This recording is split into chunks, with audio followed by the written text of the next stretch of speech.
Uncle, আমি আমাদের সব ফ্রেন্ডদের সাথে কথা বলেছি।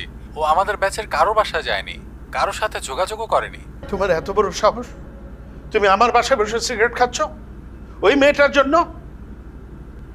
আমার বাসায় থাকতে হলে আমার কথা মেনে শুনে থাকতে হবে।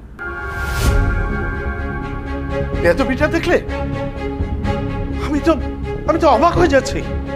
শান্ত হ না, যা বলার ছেলেটাকে পরে বুঝিয়ে বলো। আর কি বলছো তুমি? পরে বুঝে বলবো। শান্ত থাকবো? সিগারেট খাচ্ছে আমি শাসন করলাম, আর কেমন বেয়াদবিটা করলো? আদর আদর আদর। আমি আমার ছেলেকে শাসন করি, ঠিক আছে, কিন্তু এই ছেলে আমার অনেক সাধনা। বাড়ির প্রথমে সেটা লাগিয়েছে ওর রুমে, ফোন ল্যাপটপ যখন যা চেয়েছি সব দিয়েছি।